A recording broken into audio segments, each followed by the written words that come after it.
Welcome to my channel. If you love your true crime dark, a little messy, and proudly queer, you're in the right place. And while you're here, be a dear. Hit that like and subscribe button and share it with someone who also lives for the drama. This is LGBT. Let's get back to talking. I'm Nico. Around here, we tell stories about queer lives, the ones that ended in headlines or never made it that far. Some were victims, some were villains, most were complicated. So, pour a drink, take a breath. Let's get back to talking.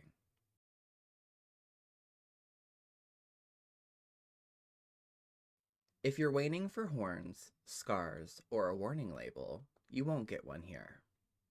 Baumeister was ordinary in the most dangerous way. A husband, a father of 3, a businessman, a man who blended so completely into suburban Indiana that no one thought to look twice. Born in 1947, Baumeister was described by people who knew him as awkward, emotionally distant, and controlling. He had a strange sense of humor, which there's nothing wrong with that. He liked shock value, again, nothing wrong with that.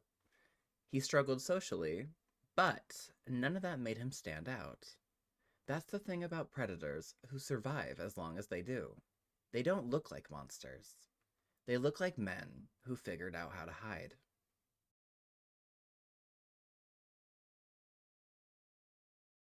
In 1988, Baumeister bought an 18-acre property outside Westfield, Indiana, Fox Hollow Farm. A big house, acres of woods, total privacy. To neighbors, it was just a nice place for a family. To Baumeister, it was freedom. In 1994, one of his sons found a human skull while playing in the woods. Not a rumor, not a suspicion, a skull. A human skull. Baumeister calmly explained it away. Said it was a medical skeleton his father once owned. The family was told not to worry. But Julia Baumeister, his wife, did worry. She moved out, took the kids, and eventually gave police permission to search the property. That decision cracked this case wide open.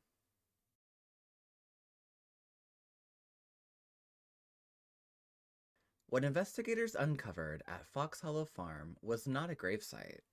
It was a dumping ground. More than 10,000 bone fragments were recovered, scattered, buried shallowly, burned, broken, and exposed to the elements. Forensic analysis revealed the remains belonged to at least 25 men, possibly more. This wasn't impulsive violence. This was repetition. And those bones told a very specific story.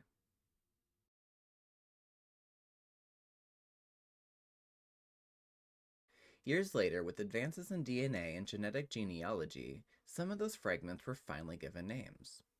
These are the confirmed, identified victims from Fox Hollow Farm.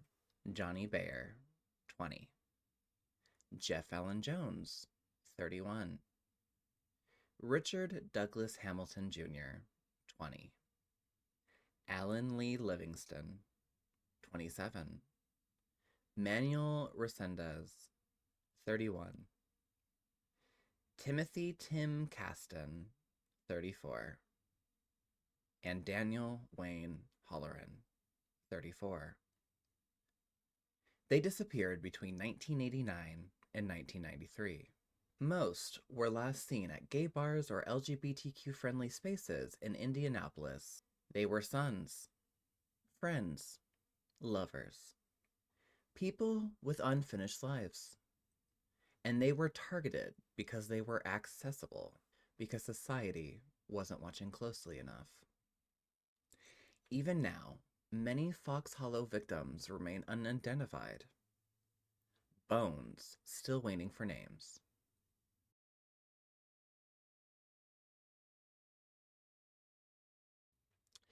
Witness accounts and survivor testimony painted a consistent picture. Baumeister frequented gay bars. He flirted easily. He offered drinks, conversation, and rides home. He brought men back to Fox Hollow Farm. Investigators believe many victims were killed by manual strangulation. Slow, personal, and intimate. No weapon, no distance, just control. And this is where the case widens, because Fox Hollow wasn't the beginning.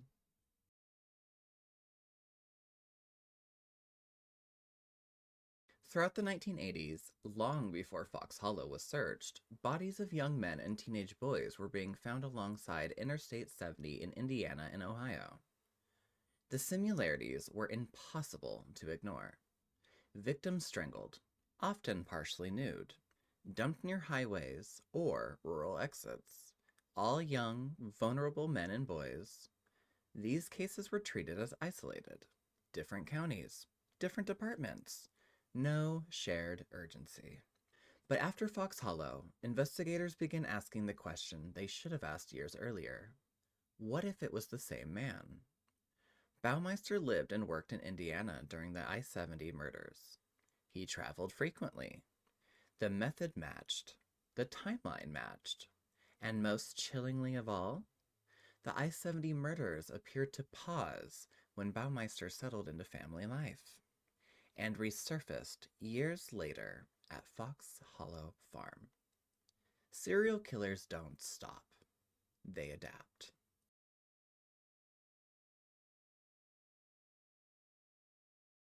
In 1996, police were closing in. Baumeister fled the country. Days later, he was found dead in a provincial park in Canada from a self-inflicted gunshot wound. No arrest. No trial. No explanation. His suicide note blamed financial and marital stress. He said nothing about the men in his woods. Nothing about the bones. Nothing about the highways dead. This man was a piece of fucking shit.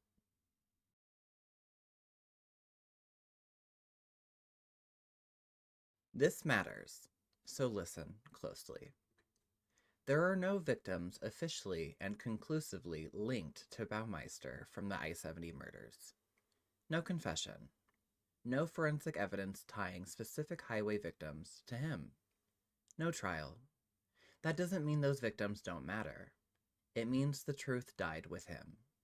And ethically, responsibly, those names cannot be placed on his victim list, even if many investigators privately believed he was responsible. So the I-70 victims remain in the shadows, known, but unanswered.